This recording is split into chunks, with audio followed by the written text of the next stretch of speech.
개입의 법칙, 이건 이제 참여의 법칙 이런 말도 이제 할 수 있는데, 이제 계약을 해놓고 약속을 해놓고 이제 취소가 많은 거죠. 이제 컨설팅을 이제 받았는데 약속 취소가 이제 30%에서 10%로 이제 줄은 거예요. 그게 뭐냐면 예약을 할 때 변결된 경우에 연락 주시면 감사하겠습니다. 이걸 이제 이렇게 바꿨다는 거예요. 변경 사항이 있으시면 연락 주시겠습니까? 이렇게 하면 관심 있는 사람들은 거의 다 참석한다는 거예요. 이것이 우리 신앙생활도 마찬가지라는 거죠. 열심히 찬송을 부르고 참여하는 사람과 말씀을 들을 때 아멘을 열심히 하는 사람이 받는 은혜가 다르다는 거예요.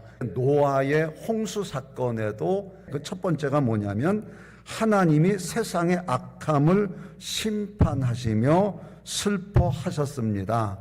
창세기 6장 5절에서 7절이에요. 거기에 우리가 유심히 보아야 될 단어가 뭐냐면 하나님이 보신다 하는 거예요. 뭘 보냐? 세상의 악함을 보시는데요. 사람들의 그 행동의 악함도 보실 뿐 아니라 그 마음의 계획함의 악함도 보신다는 거예요. 저렇게 사람을 지은 것을 이제 한탄하시고 슬퍼하시고, 이것이 개입의 법칙에서 보게 되면 하나님이 나의 모든 것을 아신다. 그 신앙이 뭐냐? 하나님이 내 삶에 개입하신다는 거죠.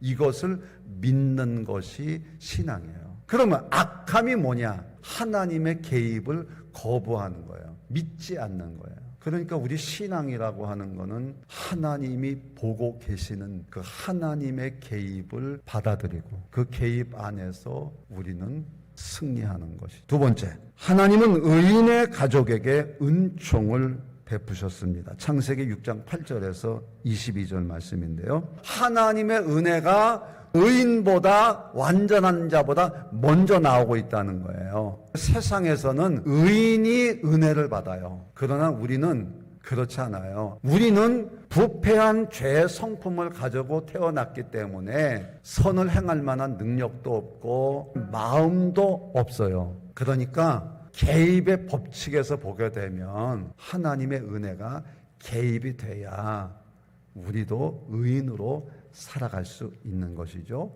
그래서 노아도 하나님의 은혜를 받으니 의인이 되고 완전한 자가 되고 하나님과 동행한 자가 된 것처럼 우리도 예수를 믿는 것은 하나님의 은혜로 의인되고 하나님과 동행한 자가 되는 것이다. 그 다음에 세 번째가 하나님이 노아와 노아의 가족에게 사명을 위임했다. 창세기 9장 1절에서 11절이에요.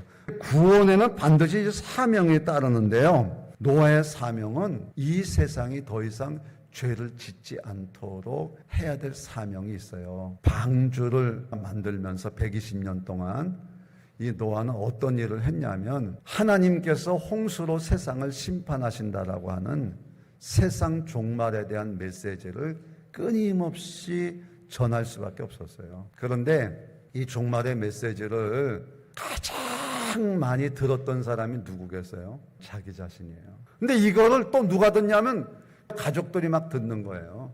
그리고 가까운 사람들이 듣는 거예요. 기회가 된 거예요. 그래서 히브리서 11장 7절에 보게 되면 믿음으로 노아는 믿음을 따르는 의의 상속자가 되는 이런 축복을 받게 되는 거예요. 우리는 하나님의 개입하시는 그 하늘에다가 창문을 뚫어놓고 하늘을 바라보고 하나님의 은혜를 구해야 되는 거 아니에요? 우리 자신 쳐다보면 하나님 쳐다보게 돼 있어요. 여러분, 우리 자신의 비참한 모습, 이거 해결해 주실 분은 하나님밖에 없어요. 영성과 토저가 그랬어요. 모든 그리스도의 삶의 실패는 예배의 영광을 경험하지 못했기 때문에. 하나님이 우리의 삶에 개입하시면, 우리가 하나님의 그 개입하시는 예배에 참여하기만 하면 우리는 반드시 승리하게 될 거예요. 아벨을 비롯해서 노아, 아브라함, 이삭, 야곱, 모세의 수많은 믿음의 선진들은 예배의 승리자였습니다. 기업에서 벤치마킹 하듯이 영적으로 하나님을 잘 믿음으로 축복받은 사람들의 예배를 벤치마킹하고 축복받는 여러분들이 될 수 있기를 주의 이름으로 축원합니다.